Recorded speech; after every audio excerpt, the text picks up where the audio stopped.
So guys ఈ రోజు మనము ఈ వీడియోలో బ్యాక్డోర్ లో ఒకసారి డబ్బులు కట్టిన తర్వాత సిసిఎస్ లో అంటే సైబర్ క్రైమ్ సంబంధించి అంటే ఇది సైబర్ క్రైమ్ కిందకి రాదు, ఒకవేళ పిఎస్ లోకి వెళ్ళినా కానీ ఎలా ఉంటుంది ఏంటి అనేది మనం ఇన్ డీటెయిల్ గా మాట్లాడుకుందాము. ఈ రోజు నాకు కొత్తగా అప్డేట్ వచ్చిన కొన్ని కంపెనీస్ లిస్ట్ మీ ముందు పెడుతున్నాను. అండ్ డెఫినెట్లీ నేను ఆల్రెడీ దీని గురించి మల్టిపుల్ వీడియోస్ చేశాను, వాటిల్లో కూడా చాలా కంపెనీస్ లిస్ట్ అనేది వచ్చాయి. ఒక స్టూడెంట్ చెప్పారు digit insight company which is in Bengaluru 2 కోట్ల వరకు తీసుకొని అబ్స్కాండ్ అయ్యారు. డబ్బులు తీసుకొని ఇంటర్న్షిప్ అని చెప్పి జాబ్ అని చెప్పి ఇస్తారని చెప్పి మంత్లీ వేజ్ పేమెంట్ అన్నారు, అది లేకుండా సింగిల్ పేమెంట్ తీసుకొని జంప్ అయిపోయారంట. ఒక స్టూడెంట్ అప్డేట్ చేశారు. కంపెనీ పేరు వచ్చేసి డిజిట్ ఇన్సైట్. అండ్ తర్వాత వచ్చేసి ఎక్స్జాన్ ఇన్నోవేషన్ అన్నారు. సో అది వాళ్ళు కూడా ముందు మనీ తీసుకొని 2 months తర్వాత ఏదో ఒకటి చెప్పి బయటకు పంపిస్తున్నారంట. ఇది కూడా ఒకసారి క్రాస్ వెరిఫై చేసుకోండి. ఇది కరెక్టా కాదో మీరు కూడా క్రాస్ వెరిఫై చేసుకోవాల్సిన అవసరం ఉంది. అండ్ తర్వాత వచ్చేసి డెకావర్స్ గురించి చాలా మంది నాకు డీటెయిల్గా అప్డేట్ చేస్తున్నారు, అన్న దీని గురించి మాట్లాడండి. ఇక్కడ డెకావర్స్ గురించి ఎందుకు మాట్లాడుతున్నానంటే కర్నూలు దాంట్లో కేసు రిజిస్టర్ అయింది. ఉద్యోగాల పేరుతో మోసగించిన కేసులో హైదరాబాద్కు చెందిన సురేష్ ధనలక్ష్మి ఇద్దరు దంపతులను 4వ పట్టణ పోలీస్ స్టేషన్ అరెస్ట్ చేసిన సంగతి విదితమే. బాధితులు అంటే డబ్బులు కట్టిన వాళ్ళు, బ్యాక్డోర్లో డబ్బులు కట్టిన వాళ్ళు మా డబ్బులు మాకు తిరిగి ఇవ్వమని అడగగా కోర్టులో చూసుకుంటామని చెప్పి సురేష్ సమాధానం చెప్పారంట. అది న్యూస్లో వచ్చింది ఈ అప్డేట్. అండ్ ఇక్కడ వచ్చిన ప్రాబ్లం ఏంటి అంటే మనము ఇది ఒక స్టూడెంట్ నాకు డీటెయిల్ ఇన్ఫర్మేషన్, అతను కట్టిన డబ్బులు 1.6 వరకు పే చేశాడు. అతను కట్టిన డబ్బులు ఇన్ డీటెయిల్గా నాకు విత్ ప్రూఫ్స్ సహా పంపించాడు. డెకావర్స్ టెక్నాలజీస్ మాదాపూర్లో. ఇక్కడ ప్రాబ్లం ఏంటి అంటే ఇంకో పేరుతో ఇంకో కంపెనీ ఓపెన్ చేస్తున్నారని డౌట్గా ఉందన్న అని చెప్పి నాకు మెసేజ్ చేశారు. ఇంకా లిస్ట్ చదువుకుంటా పోతే ఈ డెకావర్స్ కంపెనీ గురించి చాలామంది నాకు మెసేజ్ చేశారు, నాట్ ఒక స్టూడెంట్. తర్వాత వచ్చేసి ఇంకో కంపెనీ వచ్చేసి ఐఎఫ్ సొసైటీలో మ్యాగ్నిక్ సర్వీసెస్ ప్రైవేట్ లిమిటెడ్ అంట. ఇలా లిస్ట్ చదువుకుంటా పోతే నమ్మండి అది ఎంత లిస్ట్ పెరుగుతూనే ఉంది. Boycott backdoor, #boycott backdoor. దయచేసి డబ్బులు కట్టద్దు. నేను మొత్తుకుంటున్నా, డబ్బులు ఎంత ఇంపార్టెంటో తెలుసా? డబ్బులు చాలా ఇంపార్టెంట్. డబ్బులు సంపాదించడం ఇంపార్టెంట్, కానీ దాన్ని కరెక్ట్గా ఖర్చు పెట్టి మంచి స్కిల్ నేర్చుకోవడం కూడా చాలా ఇంపార్టెంట్. ఎందుకంటే డబ్బులు పెట్టుకొని ఈ విధంగా మోసపోవాల్సిన అవసరం ఏంటి? ఎందుకని మీ డబ్బులు అంత ఎక్కువైతే చెప్పండి. చాలామంది హాస్పిటల్స్లో మన గాంధీ హాస్పిటల్ ఏదో కానీ హాస్పిటల్స్లో కానీ ఇబ్బంది పడుతూ ఉన్నారు. డబ్బులు లేక ప్రాణాలు పోయిన విషయాలు చాలా సర్వసాధారణంగా అన్ని కార్పొరేట్ హాస్పిటల్లో జరుగుతాయి. ఇది ఎంతవరకు తెలుసు? ఇది నేను రీసెంట్గా కూడా నేను ఇది ఫేస్ చేశాను. అంటే మన వాళ్ళు లాస్ అవ్వడం కాదు, నేను చూశాను. నేను మన వాళ్ళు హాస్పిటల్లో ఎమర్జెన్సీ సీరియస్లో ఉన్నప్పుడు నేను దగ్గర నుండి చూశాను. డబ్బులు చాలా ఇంపార్టెంట్ అబ్బా. డబ్బులు భద్రంగా పెట్టుకోండి, మంచిగా ప్రాపర్ స్కిల్ నేర్చుకోండి, అది చాలా ఇంపార్టెంట్ అనే విషయం మర్చిపోవద్దు. ఇప్పుడు లిస్ట్ పెట్టుకుంటూ పోతున్నారు. సో అయితే ఇక్కడ ఇంకొక పాయింట్ ఏంటి అంటే మనం ఫస్ట్ ఇవైతే లేటెస్ట్ అప్డేట్స్.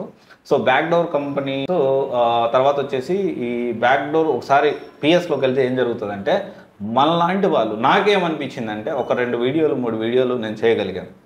రిక్వెస్ట్లు వచ్చేసి చాలా వచ్చాయి నా ఇన్స్టాగ్రామ్లో. మాకు అన్ని మెసేజ్లు టీం అంతా వీళ్ళందరూ ఈ కంపెనీస్ ఉన్నాయంటే పెద్ద లిస్ట్ పంపించారు నాకు. లిస్ట్ పంపిస్తే నాకేమనిపిస్తుందంటే అరే ఇంత నేను ఎట్లా అప్డేట్ చేయగలుగుతాను, ఇంక ఇదే అప్డేట్ చేసుకుంటూ కూర్చోవాలేమో. అన్ని అప్డేట్స్ అన్ని కంపెనీస్ ఇలా వాళ్ళు 2 కోట్లు తీసుకున్నారు, వీళ్ళు 10 కోట్లు తీసుకున్నారు, వీళ్ళు 5 కోట్లు తీసుకున్నారు, వాళ్ళు 20 కోట్లు తీసుకున్నారు. ఇదే కథ. పిఎస్లో ఇంకెంతమంది ఉంటారు చెప్పండి? ఎంతమంది ఈ విధంగా ఇప్పుడు నాకు దగ్గర ఇప్పుడు రీసెంట్గా ఒక 30-40 మంది కాంటాక్ట్ అయ్యారు నాకు, మన టీంకి, గ్రీవెన్సర్కి. ఇంకా పిఎస్లో పోలీస్ స్టేషన్లో ఇంకెంతమంది కేసులు ఈ విధంగా రిజిస్టర్ అవుతున్నాయి, ఇంకెన్ని కేసులు వాళ్ళు డీల్ చేయాలి? ఒక్కో కేసుకు వచ్చి 500 మంది, 400 మంది, 600 మంది. అంటే ఒక కేసు ఈజ్ ఈక్వల్ టు 600 మంది. 600 మంది ప్రాబ్లమ్స్ని వాళ్ళు సాల్వ్ చేయాలి. ఎంతవరకు పాసిబిలిటీ అవుతుంది? ముందు అవేర్నెస్ చేసుకోకుండా డబ్బులు కట్టేసేసి డబ్బులు కట్టిన తర్వాత అయ్యో పాపం అనుకుంటే ఏమొస్తాయి? వస్తాయా? రావు. వాళ్ళు ఎంతవరకు చేస్తారు చెప్పండి? నేను I'm not supporting police system, నేను సపోర్ట్ చేస్తున్నానని కాదు. వాళ్ళ గురించి పక్కన పెట్టేసేయండి. వాళ్ళు చేయాల్సిన డ్యూటీ వాళ్ళు చేస్తారు. ఎండ్ ఆఫ్ ది డే కోర్టులు చూసుకుంటాయి. కోర్టులు ఎంత దూరం జరుగుతాయి, ఎంత త్వరగా మనకు జస్టిస్ వస్తుందని మనందరికీ తెలుసు. కానీ మీరు అవేర్నెస్ ఎక్కడ తెచ్చుకుంటున్నారు చెప్పండి? ఇప్పటికీ కట్టింది మోసపోయింది వాళ్ళకు, లేకపోతే పిఎస్లోనూ ఇంకొక దగ్గర కంప్లైంట్ చేస్తారు. కంప్లైంట్ చేస్తే ఏమొస్తుంది? అరే ఎంత కేర్లెస్గా ఒక పర్సను మేము కోర్టులో చూసుకుంటాం అన్నారు. అంటే ఎంత పగడ్బందీగా ప్లాన్ చేస్తున్నారన్నారు. మైక్ ఏదో అంటారు కదా సినిమాలో, చాలా పగడ్బందీగా ప్లాన్ చేసావు మైక్ అని. చాలా పగడ్బందీగా ప్లాన్ చేసి అందరు డబ్బులు తీసుకుంటున్నారు. కోర్స్ నేర్చుకోండి. సరే వాడు ఆ ఇన్స్టిట్యూట్ వాడు 100% మనకి ఇవ్వకపోయినా, 100% స్టఫ్ ఇవ్వకపోయినా అట్లీస్ట్ 50% ఇస్తారు కదా, 40% ఇస్తారు కదా. రీసెంట్గా కొత్తగా కొన్ని ఇన్స్టిట్యూట్స్ కోర్స్ పేరుతో కూడా మోసం చేస్తున్నాయి అనుకోండి. వాళ్ళ పేరుతో కూడా లోన్స్ తీసుకొని జాబులు ఇప్పించేస్తాం, తర్వాత సంతకాలు పెట్టారు, నేను లీగల్గా మమ్మల్ని ఏం చేయలేరు ఇలా అంటున్నారు అనుకోండి, అది వేరే విషయం, మనం ఏం చేయలేము ఇక. కానీ కొంతవరకు ఎనీవే ఒకసారి ఆలోచించండి. బ్యాక్ డోర్లో డబ్బులు కట్టిన తర్వాత పిఎస్కి వెళ్తే న్యాయం జరగదు అని నేను చెప్పట్లేదు, జరుగుతుంది. వాళ్ళ ప్రయత్నం వాళ్ళు చేస్తారు.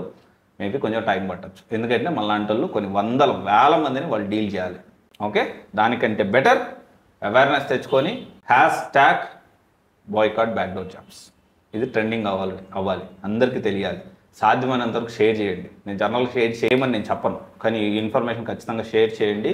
మీరు మా ఫ్రెండ్ మోసపోకూడదు, మా ఫ్రెండ్ ఇబ్బందులు ఎదుర్కోకూడదు. ఇది ఎందుకంటే ఇంకా 2-3 వీడియోస్ నేను కూడా అటాచ్ చేస్తాను, నేను మన టీంకి కూడా చెప్తాను. వాటిలో కూడా చాలా ఇన్ఫర్మేషన్ వస్తుంది మీకు. ఓకే, మా ఫ్రెండ్ మోసపోకూడదు, మా అన్న మోసపోకూడదు, మా తమ్ముడు మోసపోకూడదు అంటే ఫస్ట్ ఎవరెవరు ఏం చేస్తున్నారో ఫస్ట్ తెలుసుకోండి. బ్యాక్డోర్ జాబ్స్ ఇలా జరుగుతున్న విషయం అవేర్నెస్, మ్యాక్సిమం అవేర్నెస్ క్రియేట్ అంటే చేద్దాం. మనం ఒక్కడికి షేర్ చేస్తుంటే వాడిని మనం సేవ్ చేసామని అవుతాం కదా.